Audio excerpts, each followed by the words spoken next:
হরিণকে বললাম আল্লাহ তাআলা 100 বছর পরে বৃষ্টি দিবে, এখন তুমি কেন বৃষ্টির ফয়সালা করলে? কেন বৃষ্টির ফয়সালা করলে?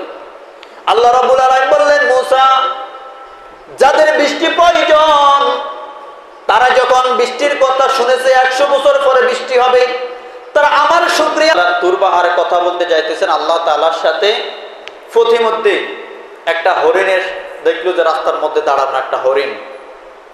মূসা আলাইহিস সালাতু ওয়াস সালাম হরিণকে দেখে গলা হাই দিল। যখন গলা হাই দিল, দেখলো যে হরিণ যাইতেছে না। কথাগুলো একটু মনোযোগী শুনবেন। হরিণ যাইতেছে না। আবার কতটুকু যায় তিনি বললেন, হরিণকে আবার গলা হাই দিলেন। দ্বিতীয়বার গলা হাই দিবার পর হরিণ রাস্তা থেকে তার পথ থেকে সরে না। মূসা আলাইহিস সালাতু ওয়াস সালাম যখন তার কাছাকাছি গেলেন, যাবার পরে হরিণ সালাম দিল, আসসালামু আলাইকুম ইয়া মূসা। হরিণ বলল, মূসা বললেন, ওয়া আলাইকুম আসসালাম ওয়া রাহমাতুল্লাহ। তুমি রাস্তার মধ্যে দাঁড়িয়ে রইলা কেন? কও, মূসা আপনি কই যেতেছেন? আমি তো আল্লাহ তাআলার সাথে কথা বলার জন্য তুর পাহাড়ে যাইতেছি। আপনি আসার কথা তো আরো আগে, এখন এত পরে কেন আসলেন? আমি যে বিভিন্ন কাজ আছে তো এই জন্য আমি আসতে পারি না, কাজ সারি আসতে আসতে অনেক লেট হয়ে গেছে। বললাম, আমি আপনার জন্য অনেকক্ষণ পর্যন্ত এই রাস্তার মধ্যে দাঁড়িয়ে আছি, আমি জানি আপনি এই রাস্তা দিয়ে তুর পাহাড়ে যাবেন আল্লাহর সাথে কথা বলার জন্য। বললো, কি বলবো বলো, আমার সময় নাই, আমি তুর পাহাড়ের সময় মতো যেতে হবে। বললো, মূসা তুমি তো আল্লাহর সাথে কথা বলতে যাবে, তবে আল্লাহর কাছে একটা আরজি পেশ করবে। বললো, কি আরজি? বললো, আমরা যে এলাকার মধ্যে, যে পাহাড়ের মধ্যে, যে অঞ্চলের মধ্যে থাকি, এই অঞ্চলে বহুদিন ধরে বৃষ্টি নাই। তুমি আল্লাহ তাআলার বৃষ্টি নাই, বৃষ্টি না থাকার কারণে আমরা যে ফেওলা থেকে পানি খাইতাম ওই ফেওলাটা শুকিয়ে গেছে, যে খাল থেকে পানি খাইতাম ওই খালে আর পানি নাই, যে পুকুর থেকে পানি খাইতাম, গোয়া থেকে পানি খাইতাম, এগুলো সব শুকিয়ে গেছে। আমাদের মারা যারা গর্ভবতী তাদের বাচ্চা প্রসব হবে না, তারা মারা যাবে।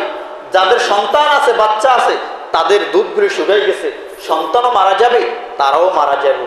এখন তুমি যদি একটু আল্লাহর কাছে আরজি পেশ করতে, আল্লাহ কি আমাদেরকে বৃষ্টি দিবে না? আল্লাহর কাছে একটু আরজি করবে, আল্লাহ কি আমাদেরকে বৃষ্টি দিবে না? মূসা আলাইহিস সালাতু ওয়াস সালাম বলল, ঠিক আছে আমি যাইতেছি। মূসা আলাইহিস সালাতু ওয়াস সালাম তুর পাহাড়ে গেলেন, যায়া পাথরের আড়ালে গেলেন। তখন আল্লাহ বললেন, মূসা কথা শুরু করো। মূসার সাথে আল্লাহর সাথে অনেক কথা হলো।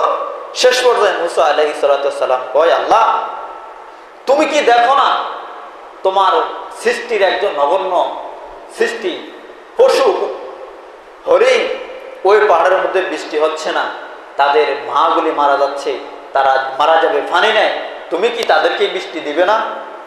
তখন আল্লাহ বললেন, বৃষ্টি দিব। আল্লাহ বৃষ্টি দিবে তো জানি, বৃষ্টি তো প্রতিদিন দাও, ব্যাগ আন্দার করে বাতাস করতে ছাড়িয়ে দিই, আবার লই চলে যাও, বৃষ্টি তো ঠিক মতো দাও না। আল্লাহ তুমি বলো, তুমি বৃষ্টিটা কবে দিবি? তুমি আমাকে বলো বৃষ্টিটা কবে দিবে? এরে মূসা, আমি বৃষ্টি দিব, তুমি হরিণকে বলিও আমি 100 বছর পরে বৃষ্টি দিব। কত বছর? 100 বছর পরে বৃষ্টি দিব। মূসা আলাইহিস সালাতু ওয়াস সালাম আর একার কথা বললেন না, একবারে মন খারাপ হয়ে চলে আসলেন। তিনি এখন অন্য পথ দিয়ে আসতেছেন। হরিণ চিন্তা করলো, মূসা আলাইহিস সালাতু ওয়াস সালাম তো আল্লাহর সাথে কথা বলে আসবে, আসি কি করে আমি একটু দেখি। মূসা আলাইহিস সালাতু ওয়াস সালাম অন্য পথ দিয়ে যেতেছে। তিনি ডাকলেন, এ মূসা, তুমি আমাকে ছেড়ে কই যেতেছো? বললো, চাইছিলাম তোমাকে ছেড়ে আমি চলে যাবার লাই, তোমাকে না দেখে চলে যাবার লাই। বললো, কেন? বললো, আল্লাহ তাআলা কি বলেছে? বললো, আল্লাহ যা বলেছে এটা বলে তোমাকে আর কোনো লাভ নাই। বললো, না কি বলেছে তুই বললে তো একটু হয়। বললো, না হবে না। বললো, তারপর আল্লাহ কি বলেছে? আল্লাহ কি খারাপ কিছু বলছেনি? খারাপ হইলেও বলো, ভালো হইলেও বলো, এটা আমরা মেনে নেব। বললো, আল্লাহ বলছে 100 বছর পরে বৃষ্টি দিব। কত বছর? 100 বছর। হরিণ বলল, আলহামদুলিল্লাহ। মূসা আলাইহিস সালাম বললেন, বেড়া তুই আলহামদুলিল্লাহ বললি কোন বুঝে? কোন বুঝে তুই আলহামদুলিল্লাহ বললি? 100 বছর পর তুই, তোর বাপ, তোর ছেলে সন্তান, তোর নাতি না, তোর কে থাকবো নি রে? কত থাকুক আর না থাকুক, আল্লাহ যদি 100 বছর পরে বৃষ্টি দেয় সেটা আল্লাহর ইচ্ছা। বললো, কেন? বলল মূসা, আল্লাহ তাআলার মায়া হলো কত? 100 ভাগ, 99 ভাগ, 100 ভাগ। 100 ভাগের মধ্যে একটা ভাগ গোড়া পৃথিবীর মানুষকে, সমস্ত মাখলুককে মায়া দিয়েছেন, আর 99টা মায়া আল্লাহর কাছে রেখে দিয়েছেন। একটা ভাগের মায়া সমস্ত মাখলুককে আল্লাহ ভাগ করে দিয়েছেন, আর 99টা মায়া আল্লাহর কাছে রেখেছেন। যে আল্লাহ তাআলা বলছেন 100 বছর পরে বৃষ্টি দিবেন, ওই আল্লাহ তাআলা এর মধ্যে যে কোনো একটা কল্যাণ রয়েছে, যে কোনো একটা কল্যাণ রয়েছে। মূসা আলাইহিস সালাম আর বুঝতে দেরি হলো না। মূসা বলল, আল্লাহ রাব্বুল আলামিন আমাকে 100 বছর কথা বলেছে, আমি শুকরিয়া আদায় করতে পারলাম না, কিন্তু হরেন কিন্তু শুকরিয়া আদায় করলো। মূসা আলাইহিস সালাম বাড়ি যাইতেছে, বাড়ি যাওয়ার আগে একবারে প্রতিমধ্যে আল্লাহ রাব্বুল আলামিন পশ্চিম উত্তর গগনে কালো মেঘ দিয়া বৃষ্টির আসবাবের সৃষ্টি করে দিলেন, এবং টমটমে টপ করে কিছু বৃষ্টির ব্যবস্থা করে দিলেন। বৃষ্টির যখন ব্যবস্থা করে দিলেন, যে মৃত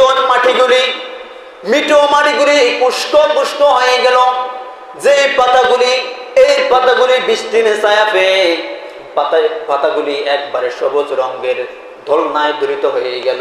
মূসা বললেন, আল্লাহ রাব্বুল আলামিন তুমি আমাকে কেন অপমান করলে? আমাকে কেন অপমান করলে? বলল কি? বলল তুমি বললে 100 বছর পরে বৃষ্টি দিবে, এখন আমি ঘরে না ঢুকতে ঢুকতে তুমি কেন বৃষ্টি দিলে? আমি হরিণকে বললাম আল্লাহ তাআলা 100 বছর পরে বৃষ্টি দিবে, এখন তুমি কেন বৃষ্টির ফয়সালা করলে? কেন বৃষ্টির ফয়সালা করলে?